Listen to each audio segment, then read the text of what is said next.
அப்பா அம்மாட்ட நேர்மை இல்ல, நான் உபகாரம் செய்யணுமான்னு கேட்டார் ஒரு நபித்தோழர்.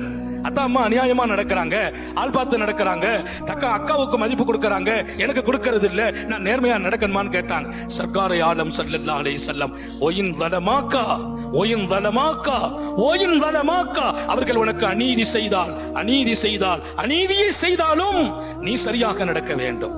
3 தடவை சொல்றாங்க. அத்தா சரியில்லை, அம்மா சரியில்லை, நேர்மையா இல்ல சொல்லாதே, நீ தவறுகிறாய். அவர்களிடத்தில் 1000 தவறு இருக்கட்டும், அவர்களுக்கு நீ அடிபணிந்து வாழ்ந்து விடு, அல்லாஹ் உன்னை இந்த மண்ணில் ஜொலிக்க வைப்பான். எனவே இளமை ஒரு அற்புதமான பருவம். நான் நிறைய செய்திகளை சொல்லி இருக்கேன், எப்படி எல்லாம் இருக்கணும், எதை கொண்டு வரணும், எதை கொண்டு வரக்கூடாது. கோபம் அடக்க வேண்டும், உணர்ச்சிகள் அடக்கப்பட வேண்டும். நம்முடைய கைடு நம்முடைய தாயும் தந்தையும், அவர்களை மதிக்கிற போதெல்லாம் உங்களை மதிக்கும் அடுத்த தலைமுறைகளை அல்லாஹ் ஏற்படுத்துவான் என்றார்கள்.